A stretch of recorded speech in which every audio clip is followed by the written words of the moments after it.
Hermanos, muy buenas noches. Vamos a comenzar nuestra reunión del día de hoy, jueves, y, y con ella vamos a iniciar el estudio del libro de Esther, del cual vamos a hablar en un minuto. Pero antes, encomendémonos al Señor con una oración. Va a ser a cargo de nuestra hermana Rita. Adelante, Rita. En el nombre del Padre, del Hijo y del Espíritu Santo. Amén. Es un maestro que has dicho, donde están dos o tres reunidos en mi nombre, allí estoy yo en medio de ellos. Quédate con nosotros que estamos reunidos para meditar y comulgar con tu palabra. Tú eres el maestro y la verdad. Ilumínanos para que comprendamos mejor las sagradas escrituras. Tú eres el guía y el camino. Haz que seamos dóciles en tu seguimiento. Tú eres la vida, haz que nuestros corazones sean la buena tierra donde la semilla de tu palabra produzca frutos abundantes de santidad y de apostolado. Jesús, Maestro, camino, verdad y vida, ten piedad de nosotros. En el nombre del Padre, del Hijo y del Espíritu Santo. Amén. Gracias, Rita. Hermanos, vamos a iniciar el estudio del libro de Esther. Miren, y este libro está en la Biblia, siempre ha estado.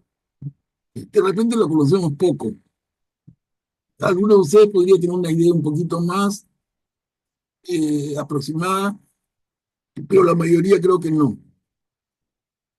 Acá la figura que comparto con ustedes de Esther, me parece que es una figura que tiene un tono de antigua, por eso la escogí, pero realmente no le hace mucho favor a la belleza que fue Esther, según debemos entender de la lectura del libro que vamos a compartir. ¿No? Una mujer bellísima. ¿En qué contexto se da la vida de Esther? Miren, estamos en una parte de nuestros estudios que tiene que ver con el regreso a Jerusalén. Y Esther encaja ahí. Y ya no es el tiempo, recordemos que el tiempo del regreso a Jerusalén comienza con el profeta Jeremías, ¿no? Ocurre la desgracia, los babilonios incursionan y hacen un tremendo destrozo en Jerusalén, destierran a la población, sobre todo los más importantes, y de ahí hemos ido leyendo otros libros que nos han permitido, como Esdras y Nehemías, nos han permitido ir conociendo el esfuerzo que hacen los hermanos del sur de Israel para regresar a Judea y especialmente a Jerusalén. El esfuerzo por reconstruir el altar, el templo y las murallas de la ciudad. Hasta ahí. Entonces ahora se nos presenta Esther. Esther es una judía. Definitivamente ahí no hay ninguna duda, hermanos. Es una mujer judía. Pero dentro de esta etapa que es larga, ¿en qué momento aparece? Aparece no con el imperio babilonio, sino inmediatamente después con el imperio persa. Esto lo digo nada más como introducción para situarnos. No hay necesidad de explicar nada más, porque el mismo libro de Esther es tan claro y tan entretenido que se explica solo. Solamente quería situarlos en el momento en que este libro aparece, la vida de esta mujer aparece y cómo se inserta dentro del proceso que estamos estudiando. Ya entonces, Esther es una mujer judía en Babilonia, perdóneme, en Persia, en tiempos del imperio persa que, como hemos visto, sucede al imperio babilonio en el dominio del mundo y en ese momento en el dominio de Jerusalén. Ya los judíos han sido permitidos a regresar. Ya se produjeron esos acontecimientos. de la reconstrucción del templo y de las murallas de la ciudad. Eso que vimos con Esdras, con Nehemías, eso ya sucedió. Esto viene un poquito después, pero en la misma época. Entonces vamos a leer. Solamente me queda advertirles algo que puede ser, creo que es muy interesante. Miren, en el libro de Esther vamos a poder compartir con toda claridad lo que significa un libro de la Biblia que tiene agregados griegos. O sea, el libro que originalmente es escrito en hebreo, luego recibe agregados, partes enteras en idioma griego. Entonces va a suceder algo. Los judíos en la Biblia hebrea no van a considerar parte del libro de Esther esos agregados, esos añadidos griegos. Ellos van a afirmar que en el libro de Esther solamente cuentan los textos escritos en hebreo. El añadido griego no lo reconocen. Pero cuando nosotros, cristianos, nos basamos en la Septuaginta, en la Biblia en griego, ahí sumamos al libro de Esther, traducido del hebreo al griego, consideramos todos los añadidos griegos, ¿no? Son varios, no muchos, pero son varios, y vamos a irlos notando porque he tomado el cuidado de señalarlo con toda la claridad posible, incluso el tipo de letra es diferente. Yo se los voy a ir haciendo ver, pero quería advertirles esto, ¿no? A diferencia de otros libros de la Biblia, aquí vamos a ver los añadidos que algunos, los judíos y evangélicos, no consideran. Entonces, si ustedes tienen una Biblia evangélica, como por ejemplo Reina Valera, por ejemplo, no van a ver los añadidos que yo les voy a compartir. Pero si tienen una Biblia católica, seguramente que sí.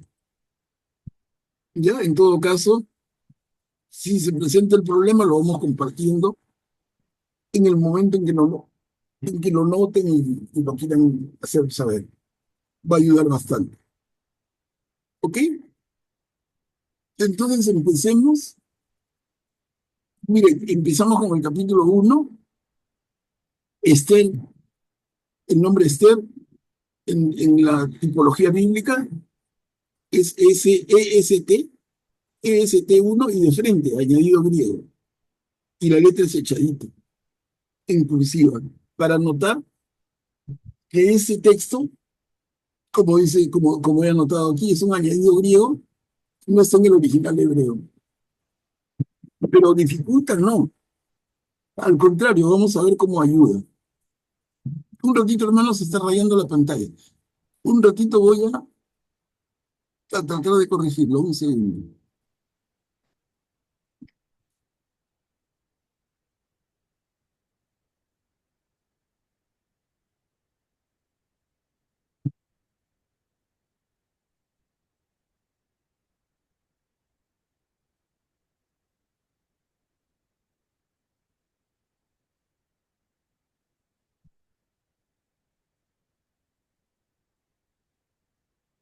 Bueno,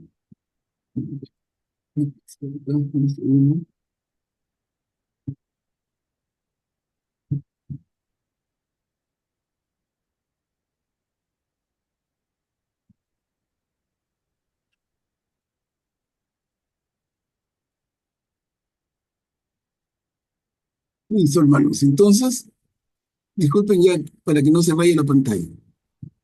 El sueño de Mardoqueo, añadido griego. ¿Quién puede leer?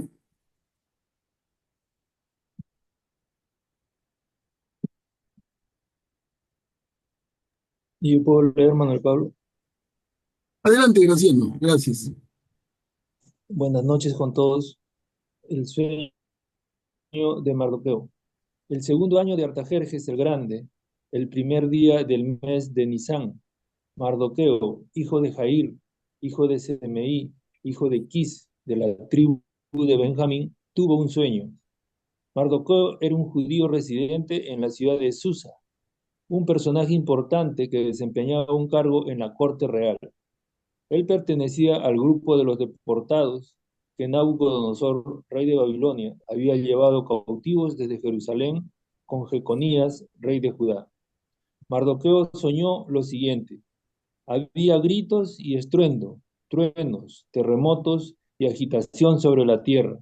De pronto avanzaron dos enormes dragones, ambos dispuestos a luchar, y lanzaron un gran rugido.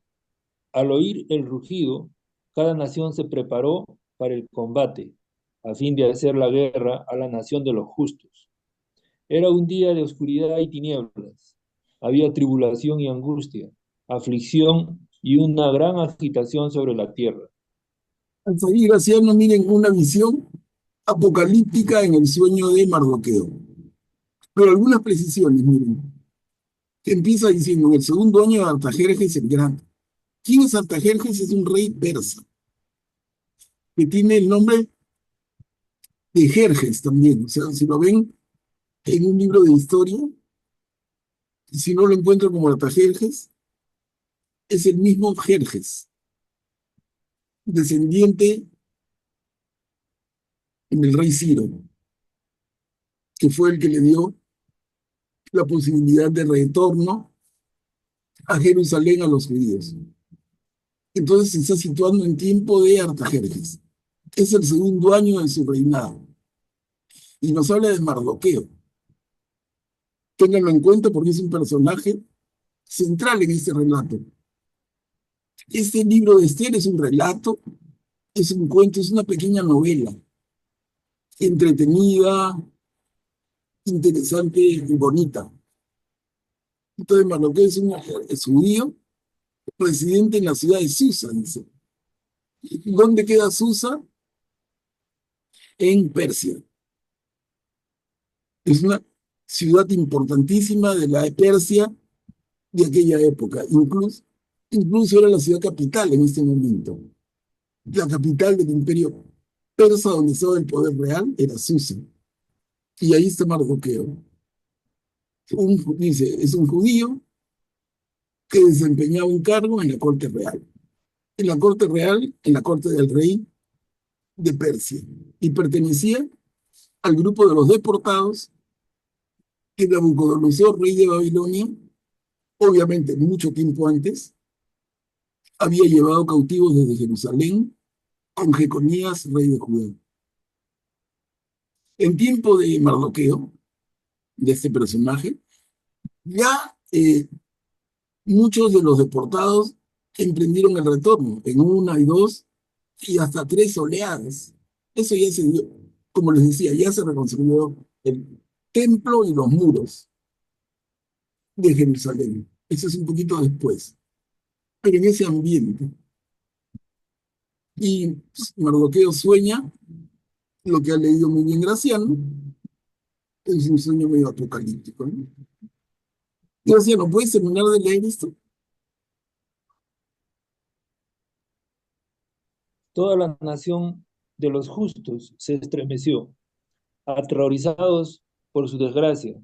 Ellos se dispusieron a perecer y clamaron a Dios. De su clamor, como de una pequeña fuente, surgió un gran río de aguas caudalosas. Brilló una luz y despuntó el sol.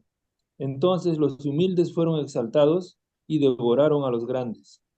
Al despertar, Mardoqueo, que intuyó en este sueño lo que Dios había resuelto hacer, estuvo pensando en él hasta la noche y trataba de comprenderlo en todos sus detalles. Ujú. Bien, Graciano, gracias. Miren, entonces, esto no ha sido más que un sueño de Mardoqueo, no es otra cosa.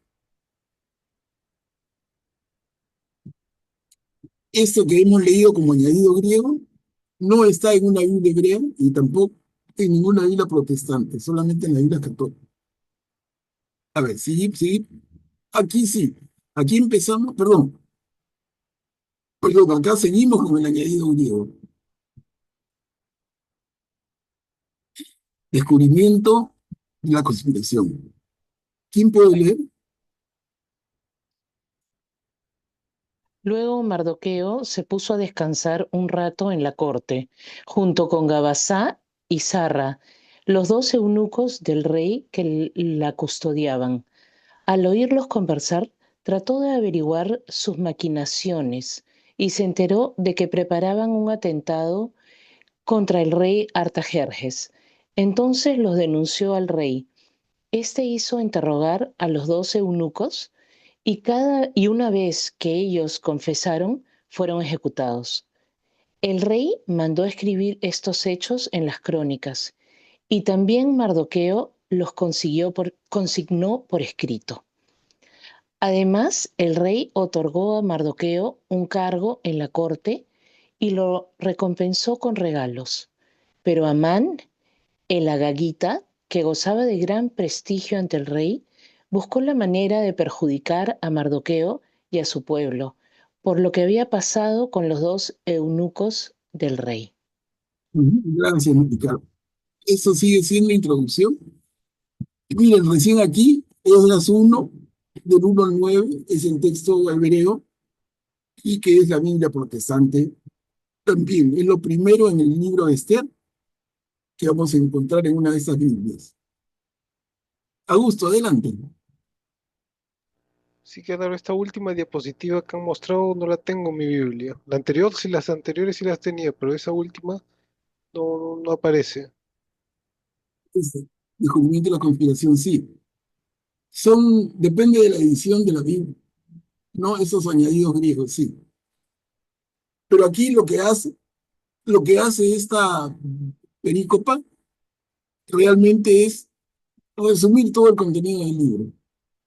Es como una introducción que te cuenta hasta el final de la película, pero la pasamos porque después me va a quedar mucho más claro. Acá tenemos entonces el inicio formal, digamos.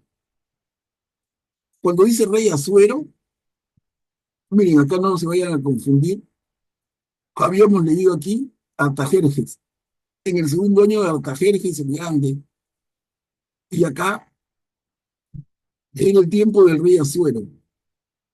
Asuero es el mismo que Artajerjes. ¿Ya? Entonces no se confunden. Jerjes, Artajerjes o Asuero es la misma persona. Entonces, ¿quién puede leer? El banquete del rey Asuero, que bien podría decir el banquete del rey Artajerjes.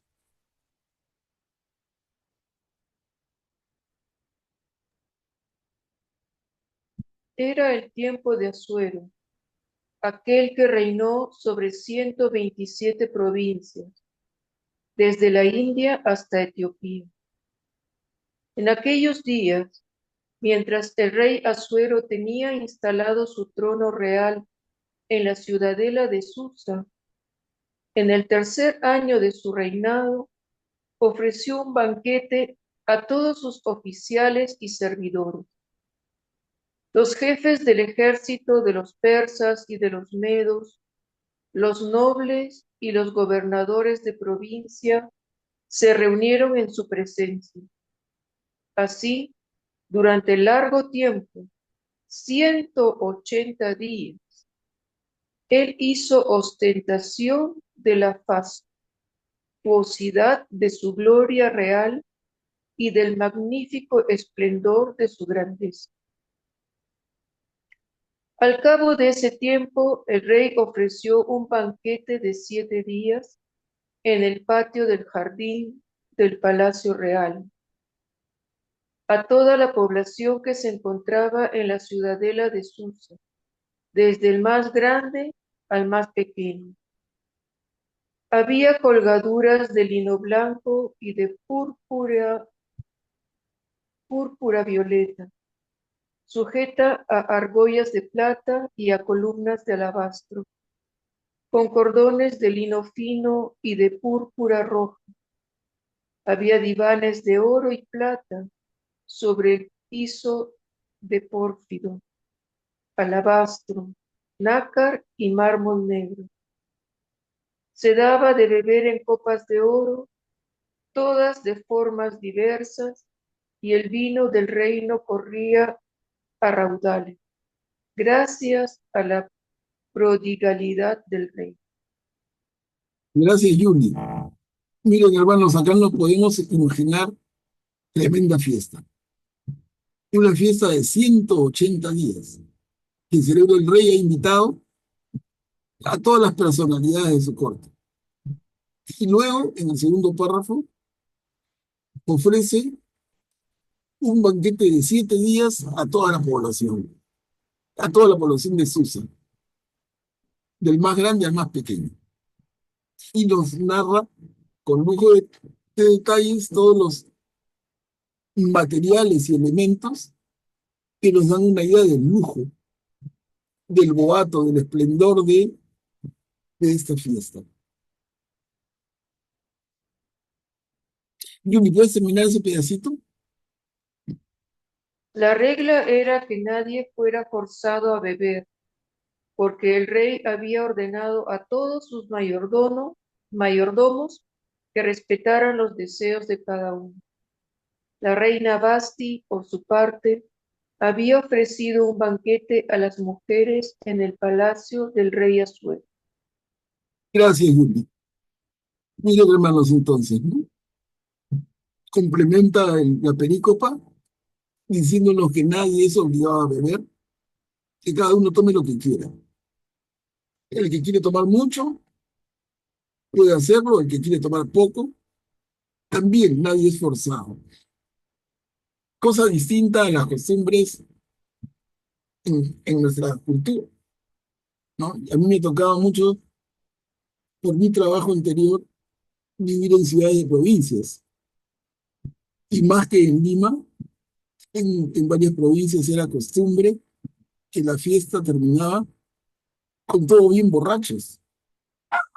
Incluso en varias oportunidades le echaban llave a la puerta y nadie podía salir. O sea, yo decía, ya es una hora adecuada, me voy, la puerta con llave, no había forma.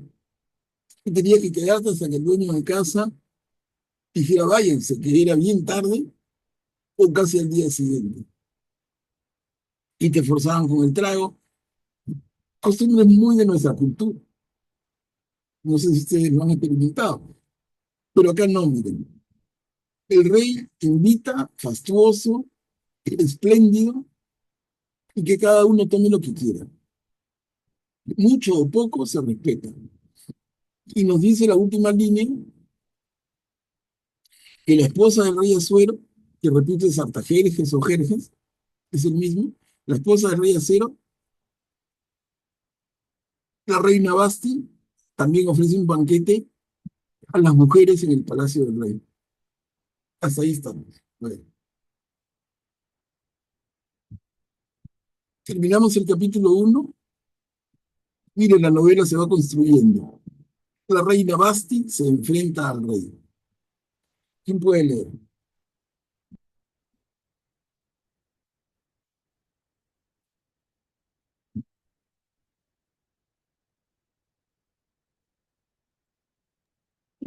A ver, yo prometo. Sí, Mary, gracias. El séptimo día, cuando el rey estaba alegre por el vino, ordenó a Meumán, Biseta, Harbona, Victa, Abacta, Setar, Carcas, los 7 eunucos que estaban al servicio de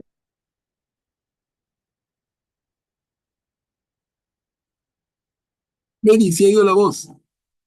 dar su belleza a la gente y a los príncipes, porque ella era muy hermosa. Pero la reina Basti Mary, se ha ido la voz también. Qué raro. Mary, sintió una gran ¿puedes indignación. volver a leer? No. ¿Me equivoqué? Es que se va tu voz y no se entiende. Lea completo. No, pero la ¿Me reina, equivoqué? el segundo, Perdón. Pero la reina Basti no quiso ir, contrariando así la orden del rey transmitida por los eunucos. Entonces el rey sintió una gran indignación y tuvo un arrebato de ira. Luego consultó a los juristas, porque todos los asuntos del rey debían ser tratados delante de los expertos. Perdón, creo que me estoy- Luego, todos los asuntos del rey, delante de los expertos, en la ley de los derechos. Los que estaban más cerca de él eran Carcená, Setar, Admatá, Tarsis, Meres, Mercená, Memucán, los 7 jefes de Persia y de la Media que pertenecían al Consejo Real y ocupaban los primeros puestos en el rey. El rey les preguntó, según la ley, ¿qué se debe hacer con la reina Basti para no haber cumplido la orden del rey Asuero que le transmitieron los eunucos? Mamucán respondió en presencia del rey y de los príncipes.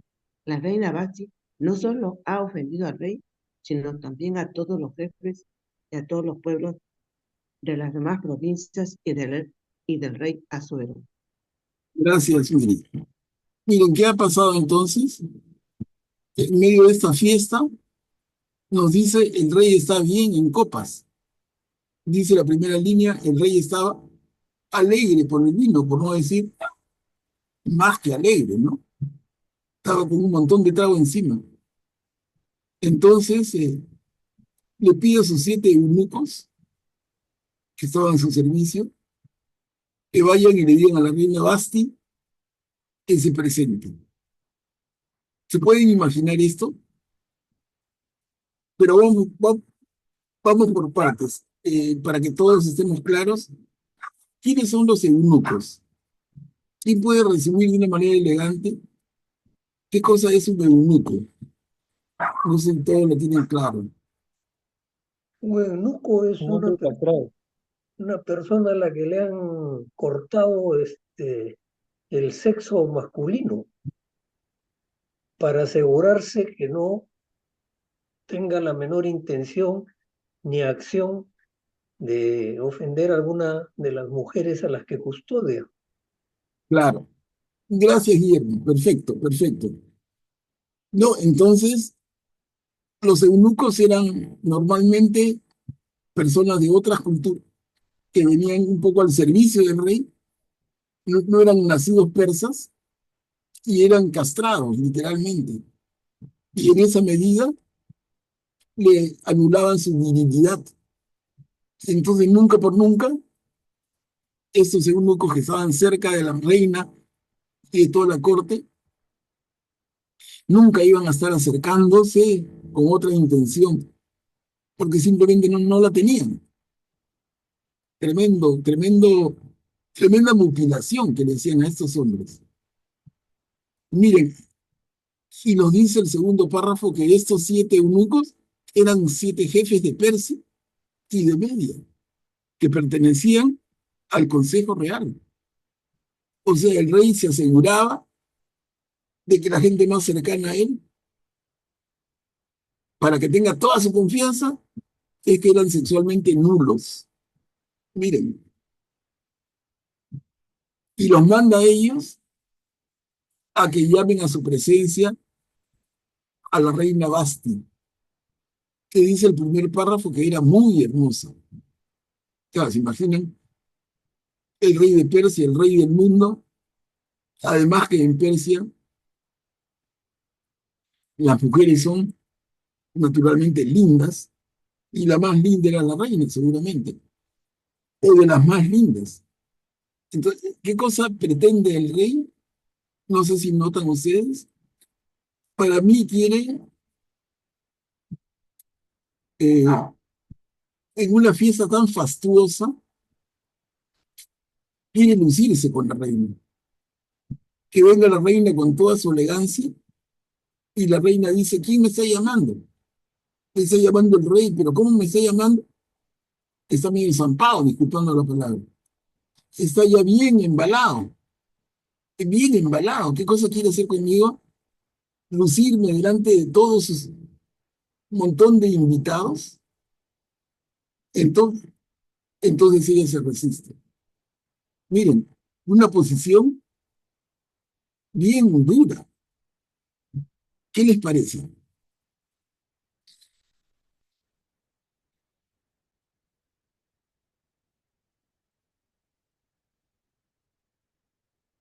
Guillermo, adelante. Bueno, en primer lugar, creo que el rey no estaba en todo el dominio y control de su conciencia, porque como dice, estaba alegre por el vino, es una manera elegante de decir ya que estaba bien avanzadito, ¿no? Además era el séptimo día, o sea que séptimo día, una semana completa bebiendo, ¿no? Aun cuando hubiera cierta recuperación por lo que comían y dormían, sin embargo había una intoxicación ya alcohólica. Entonces, como él sabía que su esposa era una mujer muy hermosa, quiso ostentar delante de todos sus invitados ah, que era su esposa, ¿no? Y por eso la manda a llamar, porque incluso le dice que vaya luciendo la diadema real, quiere decir el símbolo de su realeza, de que era la reina. Eh, Creo que la reacción de la reina ha sido racional, independientemente de que tuviera o no en cuenta si con esa respuesta estaba cometiendo alguna falta contra las leyes o los reglamentos o lo que observara o lo que servía como legislación para el país en ese momento, ¿no? Desde mi punto de vista, está bien la actitud de la reina Pasti. Gracias. Gracias, Guillermo. Gracias, bien amplia y excelente respuesta. Aclara todo, ¿no? Graciano, a ver, por favor. Gracias, Manuel Pablo. Déjame leer la explicación que está acá en el pie de página de la Biblia que yo tengo. Dice, según las costumbres persas, la reina no se mostraba a la mirada pública. De allí la negación de Vashti a hacer una exhibición de su persona que se consideraría indecente. Es lo que dice el pie de página sobre Claro. este versículo. Entonces, Graciano, si sumamos lo que has comentado con la reflexión anterior de Guillermo, tenemos un panorama completo. El rey está bien avanzado en copas, es el séptimo día de una celebración y quiere ostentar, quiere lucir a la reina. Miren la mujer que tengo, miren la hermosura, como que luce su palacio, sus sillones, sus copas, sus vinos, como si fuera un objeto más, quiere lucir a la mujer. Y la mujer, y estoy de acuerdo con lo que comenta Guillermo también, la mujer en su posición, a pesar de la cultura dominante en la época, pero la mujer muy en su posición dice no. La segunda línea dice, perdón, el segundo párrafo dice, la reina Basti no quiso ir, contrarán, contrariando así la orden del rey. ¿Qué significaba contrariar la orden del rey, el Todopoderoso? Y sin embargo, la reina Basti tuvo el tremendo valor, la tremenda autoestima y dice, no voy. Augusto, adelante. Una actitud entendible, ¿no? De la reina, sobre todo para nosotros, pero quizás un poco imprudente para la época, ¿no?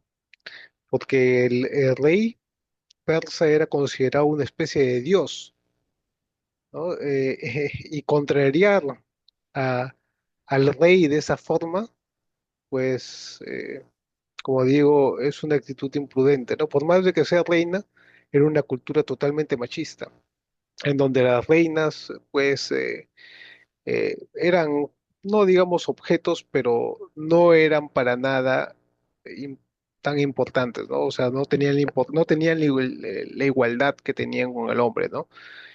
Y menos aún para el rey, ¿no? Si eso se daba normalmente en una pareja normal de esa época, en donde no tenían esa igualdad, comparado con el rey, pues mucho menos, ¿no? El rey podría tomar, des- deshacerse de la reina y tomar otra fácilmente, o sea que quizás ahí la reina, entendible, ¿no? Su posición para nosotros, pero para la época quizás tuvo una decisión un poquito imprudente.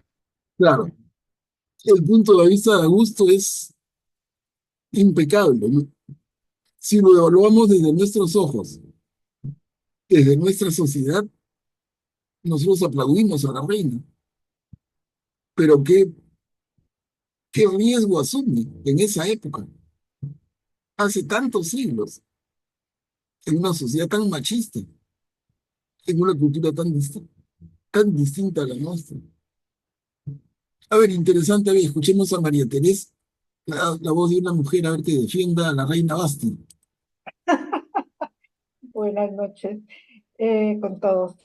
Bueno, yo pienso que la reina Basti tuvo la osadía de no ir, de negarse, y al negarse pone en entredicho no solamente la autoridad del rey, sino lo pone al rey, lo caricaturiza prácticamente delante de todos los súbditos, después, independiente de que estaba pasado de tragos o menos pasado, delante de los súbditos, de los invitados y prácticamente de toda la corte, de lo que él está celebrando y, y presumiendo, ¿no? Entonces, eso pues a Basti me imagino que le costaría la vida o el destierro o algo así, ¿no? Porque el Todopoderoso no solamente es desobedecido, sino burlado en público. Bien, bien, María Teresa, y mira, para eso leamos, si nos fijamos en el segundo párrafo, las últimas líneas. El rey les preguntó, según la ley, ¿qué se debe hacer con la reina Basti por no haber cumplido la orden del rey Azul que le transmitieron los eunucos? O sea, el mismo rey consulta a sus consejeros. ¿Qué debo hacer con la reina? No ha cumplido mi orden. Y uno de los consejeros eunucos responde al rey, la reina Basti no solo ha ofendido al rey, sino también a todos los jefes y a todos los pueblos de todas las provincias del rey Azul. O sea, esto puede ser un tremendo precedente. Las mujeres simplemente desobedecen a los hombres. Como dijo Augusto, si la mujer del rey lo hace con el rey, ya cualquier mujer lo hace con su marido. Miren la posición, por un lado tan firme de la reina Basti, pero por otro lado las consecuencias que puede traer. A ver, y acá completamos este relato. ¿Quién puede ayudarnos?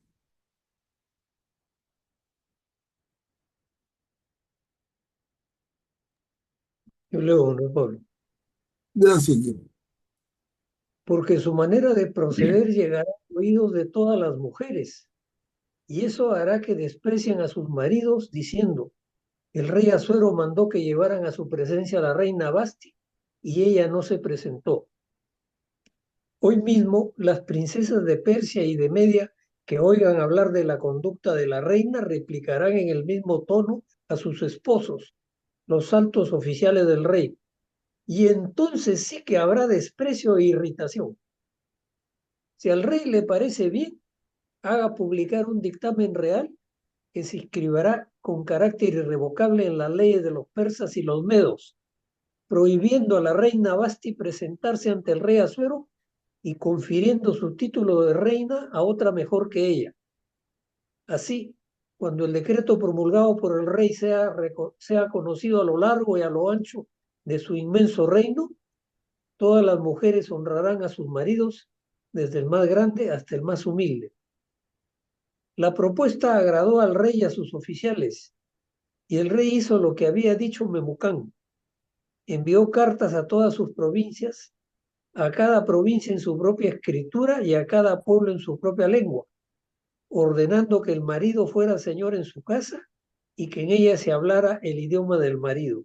Gracias, Guillermo. Clarísimo, ¿no? Con lo comentado antes queda clarísimo. Qué grande sería el imperio persa que dice, envió cartas a todas sus provincias, a cada provincia, en su propia lengua. En su propia lengua. Qué grande territorio. Claro, uno de esas provincias era Judea y Jerusalén, una de las tantas. Tremendo imperio. Era el mundo conocido de esa.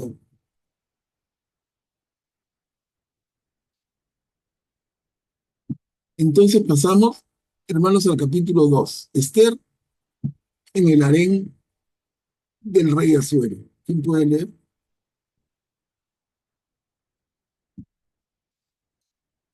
Algún tiempo después, cuando el rey Asuero se le pasó el enojo, se acordó de Basti, de lo que había hecho y de lo que se había decretado contra ella. Entonces los cortesanos que estaban a su servicio dijeron, hay que buscar para el rey algunas jóvenes vírgenes y hermosas, que el rey designe inspectores en todas las provincias de su reino, para que ellos reúnan en el harén de la ciudadela de Susa a todas las jóvenes vírgenes y hermosas. Se las pondrá bajo la vigilancia de Egé, el eunuco del rey encargado de las mujeres, y se las proveerá de cremas de belleza. Y la joven que más agrade al rey reinará en lugar de Basti. Al rey le agradó la propuesta y así se hizo. En la ciudadela de Susa había un judío llamado Mardoqueo, hijo de Jair, hijo de Semeí, hijo de Quis, un benjaminita que pertenecía al grupo de los deportados que Nabucodonosor, rey de Babilonia, había llevado cautivos desde Jerusalén con Jeconías, rey de Judá. Mardoqueo había criado a Hadasá, es decir, a Esther, hija de un tío suyo que había quedado huérfana de padre y madre. La joven era muy hermosa y atractiva, y a la muerte de sus padres, Mardoqueo la había adoptado como hija. Gracias, Graciano. Mardoqueo la adopta como hija, pero era su prima. Está claro, ¿no? Mardoqueo es mayor que ella, es su primo y la adopta cuando esta joven queda huérfana. Esta página que he leído bien, Graciano, nos habla de que el rey se le pasa la cólera y extraña a Basti. Y sus consejeros le dicen, oye, haz un concurso de belleza y la que más te guste, que reemplace a la reina Basti. Ese en resumen la escena. Digan detalle de la idea, se las pondrá bajo la vigilancia del eunuco del rey encargado de las mujeres, se las proveerá de cremas de belleza, o sea, se establece todo un protocolo y el rey acepta. Augusto, adelante. Aquí hay una nota explicativa para justamente la última parte, que dice, Esther y Mardoqueo son nombres babilónicos. Era habitual entre los judíos de la diáspora adoptar nombres locales. Además solían tener otro nombre judío, así Esther se llamaba también Hadassah, que significa mirto o arbusto. Perfecto, perfecto. Entonces, el nombre judío de Esther es Hadassah. Esther es un nombre babilónico, un nombre persa. A ver, la segunda diapositiva, continuamos con lo mismo, Esther en el harén de Asuero. Al publicarse la orden y el edicto del rey, y una vez que fueron reunidas muchas jóvenes en la ciudadela de Susa, bajo el cuidado de Egé, también Esther fue llevada a la casa del rey y confiada a Egé, el encargado de las mujeres.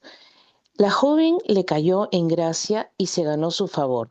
Por eso él le entregó de inmediato las cremas de belleza, fijó su régimen de comida y le asignó las 7 doncellas más distinguidas del palacio real. Luego la trasladó con sus doncellas al mejor departamento del harén. Esther no había manifestado de qué pueblo ni de qué familia era, porque Mardoqueo le había ordenado que no lo manifestara. Y todos los días éste iba y venía frente al patio del harén para saber cómo se encontraba Esther y cómo la trataban. Después de haber observado durante 12 meses lo establecido en el Estatuto de las Mujeres, a cada joven le llegaba el turno de presentarse ante el rey Asuero, porque el tratamiento de belleza comprendía 2 etapas: 6 meses para ungirse con aceite de mirra y 6 meses para embellecerse con aromas y otros cosméticos usados por las mujeres. Y cuando una joven se presentaba ante el rey, le daban todo lo que quería llevar consigo del harén al palacio real. Gracias, Mari, clarísimo. A ver, otro, no sé. Me equivoco en la numeración. Eran estas dos. A ver. Elección de Esther.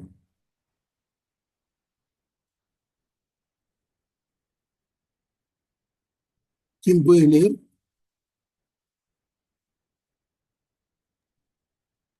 Cuando le tocó el turno a Esther, hija de Abijail, que era tío de Mardoqueo, su padre adoptivo, ella no pidió nada fuera de lo que le indicó Egé, el eunuco del rey encargado de las mujeres.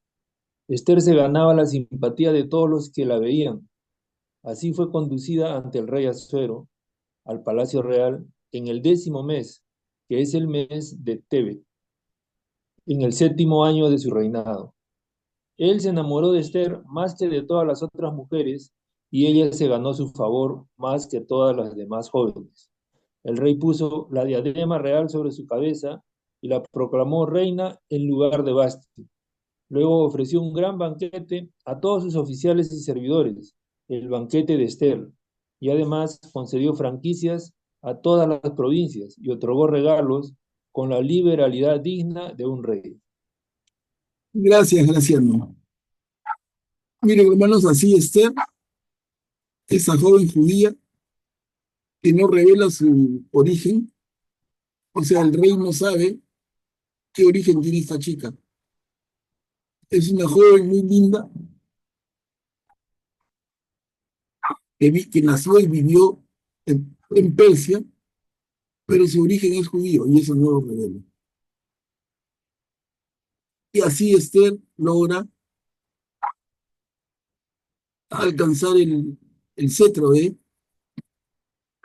reina de Persia. O sea, el rey tenía a la reina Basti y Basti cae en desgracia, por lo que ya vimos. Se hace este concurso, por llamarlo en términos más familiares a nosotros, y finalmente el rey elige a Esther y Esther es nombrada reina. Hasta aquí. ¿Estamos?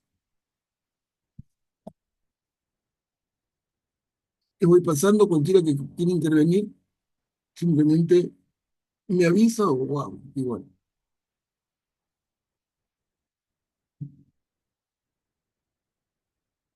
Denuncia del atentado contra el rey. Acá terminamos el capítulo 2 del libro de Esther. A ver, ¿quién lee? Mientras se hacía un segundo reclutamiento de muchachas jóvenes, Mardoqueo ocupaba un puesto en la puerta real.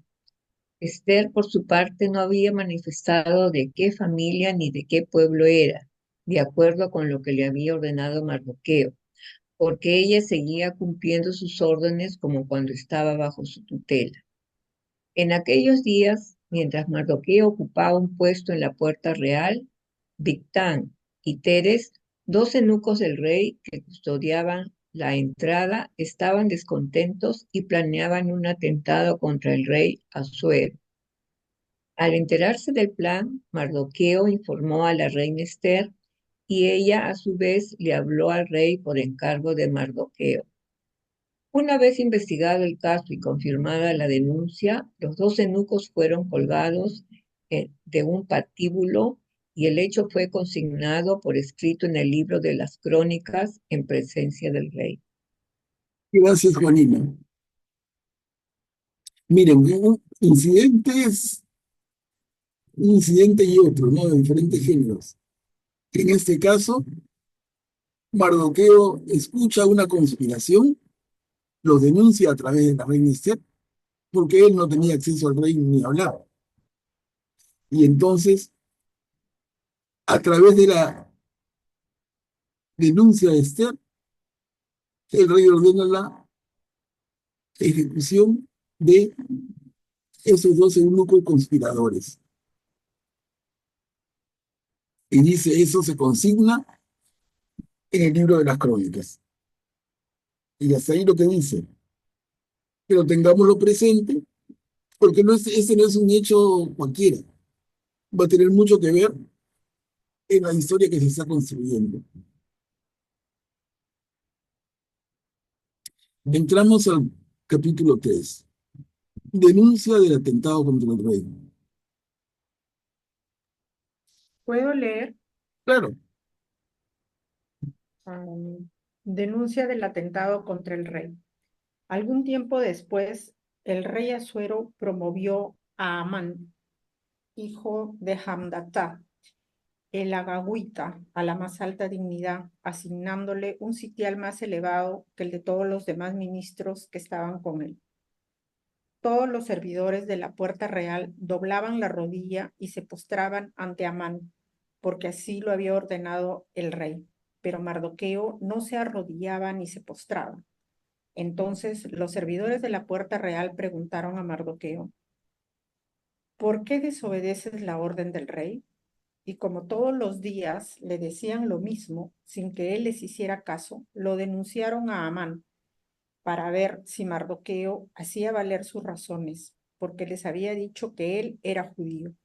Al ver que Mardoqueo no doblaba la rodilla ni se postraba ante él, Amán se enfureció, pero le pareció demasiado poco castigarlo a él solo.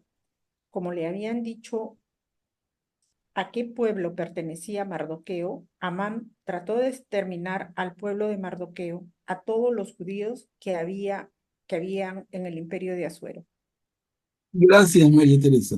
A ver, Guillermo, adelante. Manuel Pablo, el título de esta perícopa es igual al del anterior, denuncia del atentado contra el rey. Ah, acá me he equivocado. Me he equivocado, Guillermo. No, lo voy a corregir para la próxima. Pero, ¿Cuál de las dos es la que hay que corregir? en todo caso, ¿quieren chequearlo?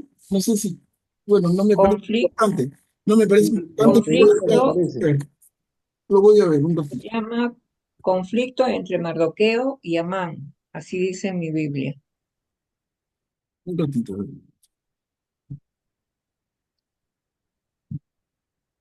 Esther,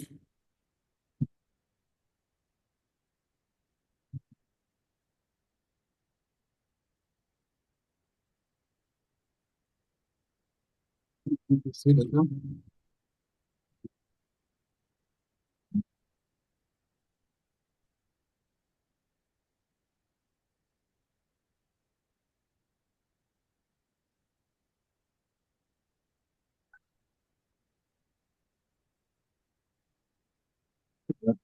Un ratito. Dos, tres,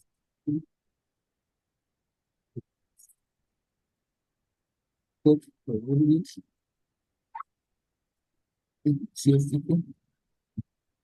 sí, sí, acá está. A ver, un ratito.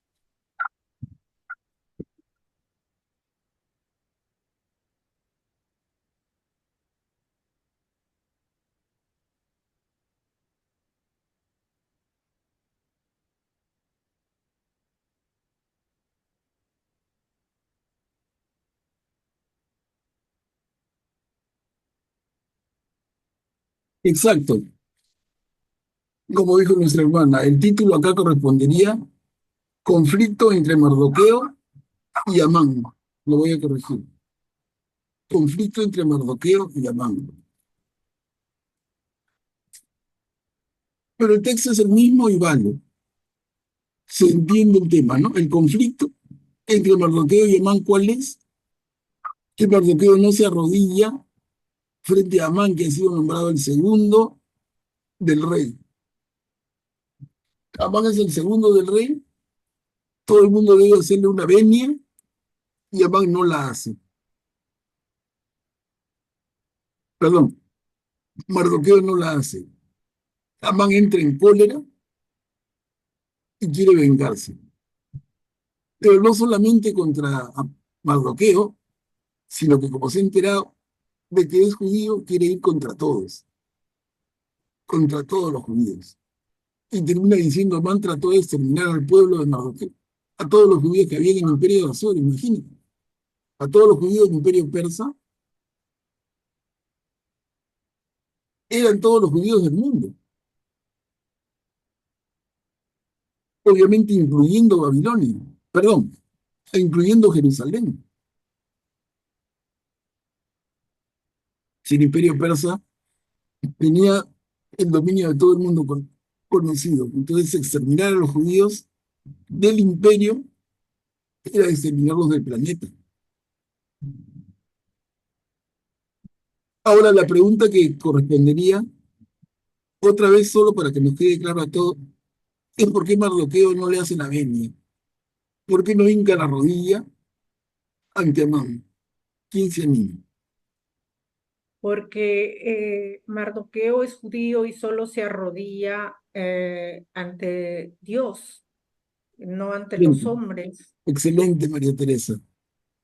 Clarísimo, ¿no? Entonces Mardoqueo va a ponerse de rodillas ante Dios y no ante Amán. Y eso lo tiene Mardoqueo clarísimo. Miren qué tipo también, así como en su momento la reina Basti toma una actitud que le puede traer consecuencias, aquí Mardoqueo toma una actitud que también le puede traer consecuencias, pero igual, asume. Y porque la ley mosaica prohibía ninguna reverencia a ninguna criatura. Bien, Emiliano, gracias. Gracias. Acá leamos decreto real de exterminio.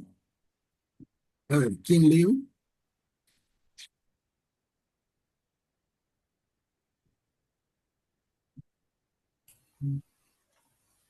¿Puedo leer? Claro. Decreto real de exterminio. El primer mes, que es el mes de Nisán, en el 12º año del rey Asuero, se echó el pur, es decir, la suerte en presencia de Amán, tomando día por día y mes por mes, y la suerte cayó sobre el día 13 del 12º mes, o sea, el mes de Adar. Amán dijo entonces al rey Asuero: en todas las provincias de tu reino hay un pueblo particular, disperso entre los otros pueblos y aislado de los demás. Sus leyes son diferentes de las de todo otro pueblo, y ellos no cumplen las leyes reales. Al rey no le conviene tolerarlos. Si le parece bien, se dará por escrito la orden de eliminarlos, y yo depositaré 10,000 talentos de plata en las manos de los administradores para que ingresen en el tesoro real. Entonces el rey se quitó el anillo que llevaba su sello y se lo dio a Amán, el agagüita, el opresor de los judíos. Luego le dijo: el dinero será para ti. En cuanto al pueblo, trátalo como mejor te parezca. Gracias, Emiliano. Miren, ese plan que está volviendo Amán ya encuentra el momento de soltarlo,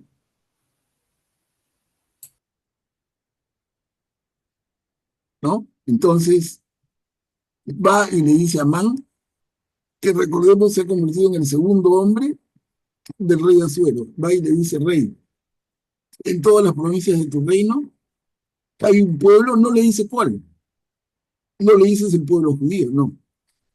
Hay un pueblo particular disperso entre los otros pueblos y aislado de los demás. Sus leyes son diferentes de las de todo otro pueblo.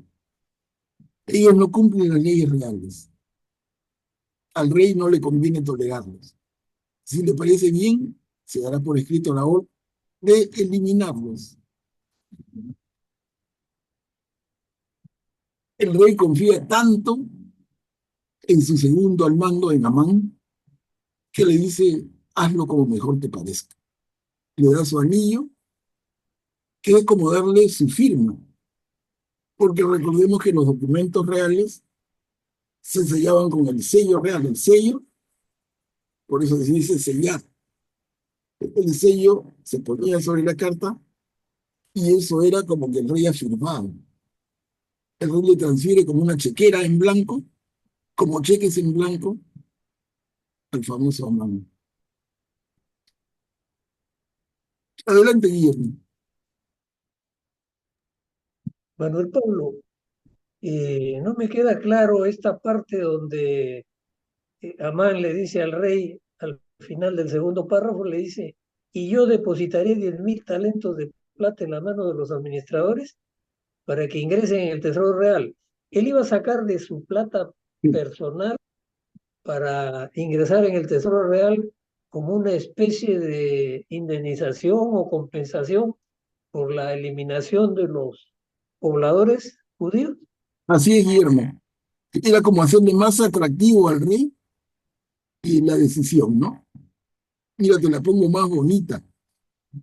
Déjame hacerlo y esto vas a recibir para las arcas del reino un importante dinero. Y el rey dice: no, quédate con el dinero y tú haz lo que te parezca. Julia, adelante. Estaba viendo 10.000 talentos en esa época, era una millonada de plata, era un montonón de plata, ¿no? Eh, como el trabajo no sé, de 1.000 años de una persona, una cosa así. Claro, es mucho dinero, sí, sí, claro. Seguramente era gran parte de la fortuna que Amán había logrado amasar, pero era tal su bronca con, con Mardoqueo que estaba dispuesto a sacrificarlo. Además, en la esperanza de volverla a hacer, ¿no? Porque en la posición que ocupaba, el dinero le seguía entrando. Pero sí, como tú dices, Yuri, es muchísimo dinero. Los tagaritas, bueno, tienen ya una historia de muchos años de conflicto contra los hebreos, ¿no? Contra los judíos, no se podían ver. Y eso también, el origen es un excelente punto. El origen de Amán tiene, tiene un resentimiento profundo a los judíos. Eso es cierto. A ver, completemos la perícopa. Decreto real de exterminio.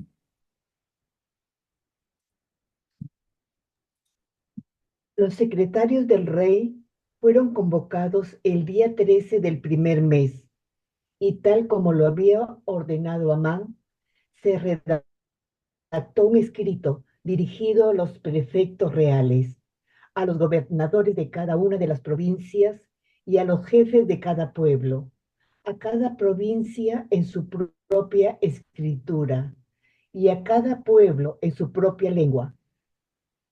Los escritos estaban redactados en nombre del rey Asuero y sellados con el anillo real.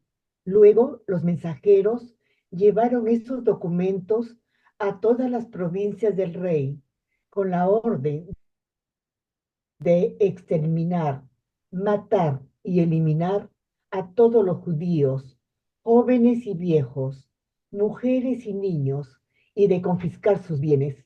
Esto debía hacerse en un mismo día, el día 13 del 12º mes, es decir, el mes de Adar. Gracias, escucha. Miren, hermanos, ya leímos cómo es que se determina ese día. Es un poco lo tiran en suerte, ¿no? A ver qué número sale, qué mes sale, y ese es el día. En la cultura de ellos, ya lo hemos dicho, ¿no? El echar en suerte era dejar la voluntad de Dios. Entonces, que Dios decida en qué día de qué mes hacían este asesinato, esa masacre de judíos. El mismo día en todo el imperio. Y se envían las cartas y Amán, con el sello que el rey le había confiado, él sella las cartas, o sea, decreto imperial. Miren, un comentario, ¿no? Hemos visto una primera escena, la reina Basti, y la consecuencia de su negativa.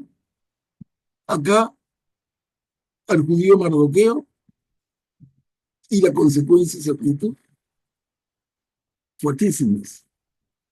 Adelante, Graciano. Gracias, Manuel Pablo. Y no me imagino cómo hubieran recibido los judíos en Israel, ¿no? Esta orden del rey. O sea, ellos mismos tenían que eliminarse, ¿no? Porque en Israel solo había judíos básicamente, ¿no? Y por otro lado, pues este Mardoqueo está peor que Nabucodonosor, ¿no? Nabucodonosor, o perdón, Amán, ¿no? Está peor que Nabucodonosor porque Nabucodonosor básicamente les perdonó la vida a la mayoría y se los llevó para que trabajen, ¿no? Pero este los quería matar. O sea, es una cosa mucho más extrema y salvaje. Y a tal punto puede llegar el odio, ¿no? De una persona que con simplemente tomar esa decisión de matar a tanta gente, ¿no? Es una cosa, me parece a mí bastante salvaje, digamos, inhumana, ¿no? Incluso en aquellos tiempos, ¿saben? Que el rey, claro, es el dueño de todas las vidas, ¿no? De todos sus súbditos. Pero de ahí a que uno de los mismos súbditos decida matar a tantos es ya un extremo. Gracias. Todo por su odio a Mardoqueo, pero como bien señaló Yuli, también por ese resentimiento de un pueblo hacia otro.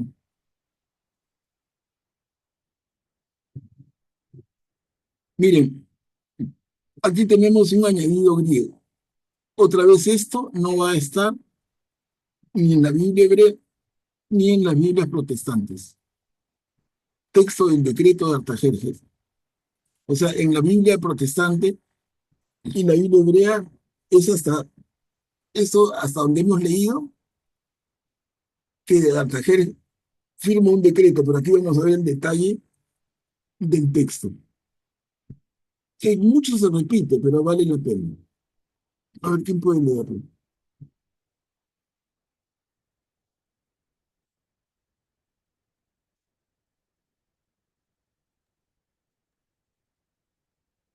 Esta es la copia de la carta. El gran rey Artajerjes a los gobernadores de las 127 provincias desde la India hasta Etiopía y a los jefes de distrito bajo sus órdenes, les escribe lo siguiente.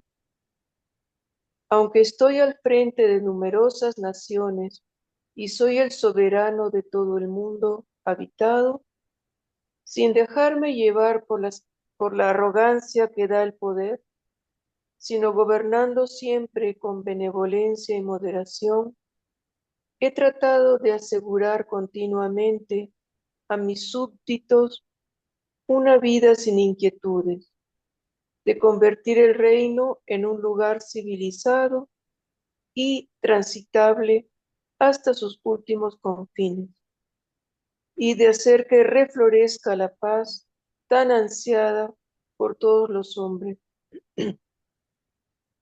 Ahora bien, al consultar a mis servidores sobre la manera de llevar a cabo este proyecto, Amán, ese hombre que se destaca entre nosotros por su prudencia, que ha dado pruebas constantes de sus buenos oficios y de su fidelidad inquebrantable, y que ha sido elevado a la segunda dignidad en el reino, nos ha advertido que entre todas las tribus expandidas por la tierra se ha mezclado un pueblo hostil, opuesto por sus leyes a toda otra nación, que desdeña constantemente las órdenes reales, hasta el punto de ser un obstáculo para la cohesión del reino que nosotros dirigimos de manera irreprochable. ¿Puedes seguir, Yumi? Por eso, considerando que esta nación tan singular se encuentra en conflicto constante con todos los hombres, que lleva una vida aparte, en conformidad con sus leyes extrañas, y que su hostilidad contra nuestros intereses le hace cometer los peores crímenes, comprometiendo así la estabilidad del reino. Por todos estos motivos, ordenamos que todas las personas indicadas en las cartas de Amán, el cual está al frente de nuestros asuntos de Estado y es para nosotros un segundo padre, sean exterminados de raíz por la espada de sus enemigos, incluyendo a mujeres y niños, sin piedad ni miramiento.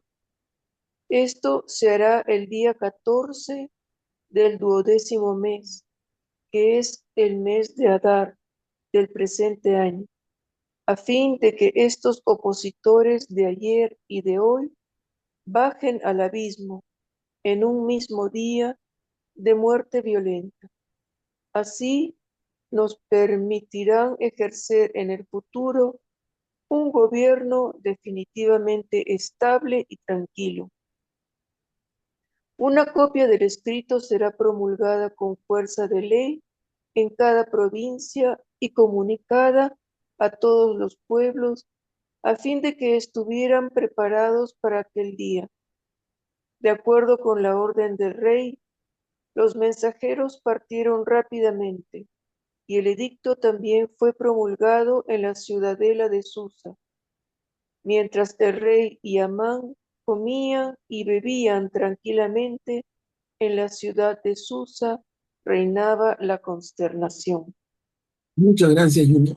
Miren, no, acá está el texto en detalle del decreto de Artajerjes, que realmente ha sido redactado por Amán y firmado por él, con el sello del rey. Entonces, la última línea, el rey está en su ciudad, Susa, comía y bebía tranquilo. Ni se imaginaba lo que estaba tramando Amán. Pero lo que tramaba Amán, que ya es casi un hecho, es exterminar a todos los judíos del planeta. O sea, un Adolfo Hitler siglos antes. No acabar con los judíos.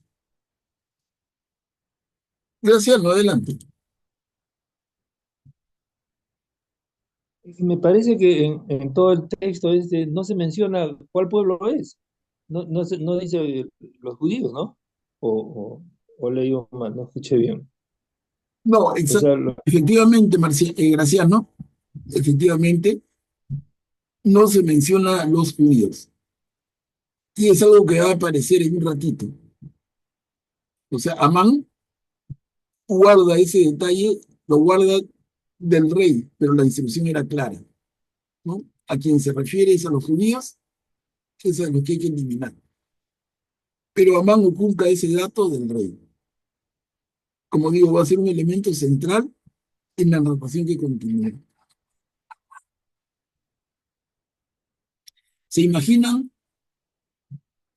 Creo que está de más que lo comente, pero solamente por hacer un alto. ¿Se imaginan el efecto de esta decisión real que se hubiera cumplido? Estaba hecho, estaba dictada la ley. Era solamente esperar la fecha para que esto ocurra. Perdón, perdón.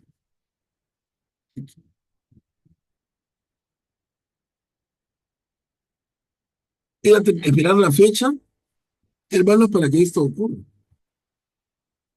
Y entonces aquí va a gestarse la intervención de Esther. Porque hasta aquí, ¿qué hemos visto?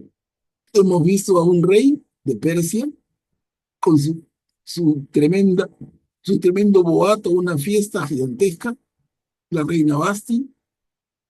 La reina Basti queda puesta de lado. Hemos visto cómo esta joven de origen judío, que no se sabe su nacionalidad, es elegida por el rey y es la nueva reina de Persia. Aparece Amán, Mardoqueo el rebelde, y estamos en el momento en que Amán está listo para concretar su venganza contra Amán y toda la gente de la nación de Amán, los judíos.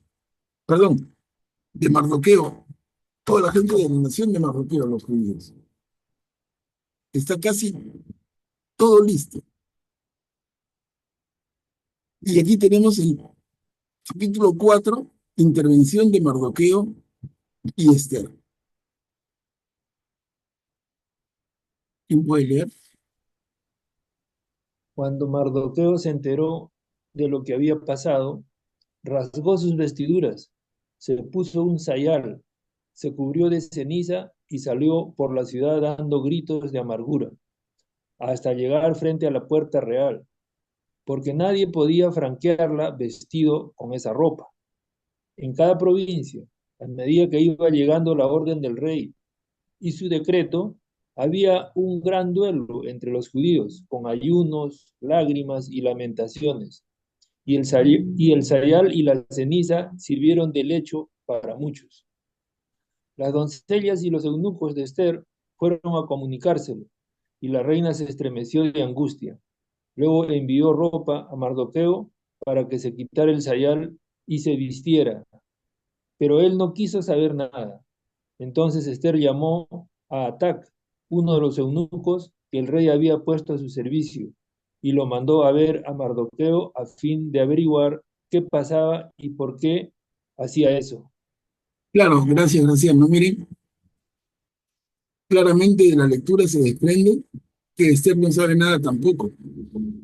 O sea, ese decreto real, preparado por el amiguito que estamos viendo, que abusa del poder, es ignorado en palacio y no lo conoce Esther. Y Esther se entera por esas noticias que le llegan de Mardoqueo. Mardoqueo, su primo y padre adoptivo, está pues en un sufrimiento total y haciendo un tremendo luto por lo que va a suceder. Graciano, continuamos, es otro pedacito, este mismo. Atac salió a ver a Mardoqueo, que estaba en la plaza de la ciudad, frente a la puerta real. Mardoqueo lo puso al tanto de lo que sucedía y de la suma de dinero que Amán había prometido entregar al tesoro real por el exterminio de los judíos. También le dio una copia del texto del decreto que se había promulgado en Susa ordenando ese exterminio. Él debía mostrárselo a Esther, informarla de todo y ordenarle que se presentara ante el rey para implorarle gracia y suplicarle en favor de su pueblo. Gracias, Graciano. Entonces Mardoqueo le da el encargo a este eunuco enviado por Esther, y lo manda de vuelta y le dice, mira, ese es el decreto de exterminio, infórmale a Esther y que haga lo invisible para que esto no ocurra. Le pide Mardoqueo, dile a Esther que se presente ante el rey, que le implore gracia y le suplique en favor de su pueblo. Acá hay varias cosas, ¿no? Número uno, como vamos a ver, por más que fuera la reina, no podía presentarse ante el rey si el rey no la llamaba. El castigo era la muerte, número uno. Número dos, el rey no sabía de qué pueblo se trataba y no sabía que Esther, número tres, era de ese pueblo, judío. Entonces, complicadísimo el pedido que le manda a decir Mardoqueo a Esther. Preséntate ante el rey. Oye, si no me llama, ¿cómo voy? Puedo morir. Segundo, suplica en favor de tu pueblo. Ni siquiera sabe cuál es mi pueblo. Entonces es un encargo bien, bien difícil de cumplir. Gracias, Graciela. A ver, acá hay un añadido griego. Pedido de Mardoqueo a Esther. Mardoqueo, ay, perdón, se me movió. Mardoqueo mandó decir a Esther, acuérdate de cuando eras pobre y pequeña y recibías de mi mano alimento, porque Amán, el primero en dignidad después del rey, ha hablado contra nosotros para eliminaros. Invoca al Señor, háblale al rey a favor nuestro y líbranos de la muerte. Hatac fue a informar a Esther de lo que le había dicho Mardoqueo. Entonces ella le ordenó que fuera a decir a Mardoqueo, todos los servidores del rey y el pueblo de las provincias del reino saben que hay una ley según la cual debe morir cualquier hombre o mujer que se presente ante el rey en el atrio interior sin haber sido llamado. Esto a menos que el rey extienda hacia él su cetro de oro para perdonarle la vida. Cuanto a mí, ya hace 30 días que no he sido llamada a la presencia del rey. Ujú. A ver, otro poquito, Mari.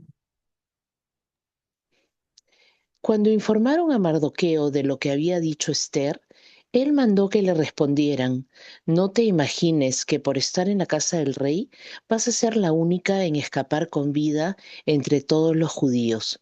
No, si te quedas callada en este preciso momento, el alivio y la liberación les vendrán a los judíos de otra parte, mientras que tú y la casa de tu padre desaparecerán. ¿Quién sabe si no has llegado a ser reina precisamente para una ocasión como esta? Esther mandó responder a Mardoqueo, ve a reunir a todos los judíos que están en Susa y ayunen por mí. No coman ni beban durante 3 días, ni de día ni de noche. Yo por mi parte también ayunaré junto con mis servidoras. Así me presentaré al rey, por más que sea en contra de la ley, y si es necesario que muera, moriré. Mardoqueo se retiró e hizo lo que Esther le había ordenado. Ujú. Gracias, Maricarmen. Entonces está ese teléfono malogrado entre Mardoqueo y Esther a través de esa persona de confianza, mensaje que va, mensaje que viene. Esther le dice a Mardoqueo, finalmente, hagan un ayuno de 3 días por mí y yo haré lo necesario aunque muera. Si es necesario que muera, moriré. ¿No? Hasta ahí. Hermanos, si nos ha ganado la hora, vamos a quedarnos aquí. La oración de Mardoqueo. Yo tomo nota que ahí empecemos el próximo jueves. La oración de Mardoqueo. Como ven, como ven, hermanos, este libro es como una novelita, como un relato muy bien estructurado en la corte de Persia. El imperio persa domina el mundo, entre ellos domina Judea y Jerusalén, y es ocurriendo eso que leemos. A ver, vamos a quedar aquí. Ojalá que les parezca interesante. A mí me parece súper interesante y a la vez entretenido.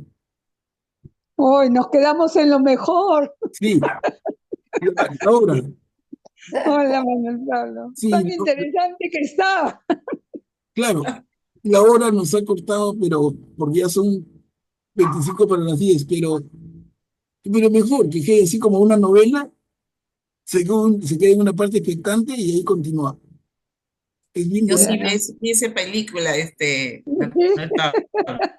De verdad que Bien, bien está muy, hermosa, hermosa, ¿verdad? muy bien hecho, muy bien hecho, muy bien estructurado, ¿no?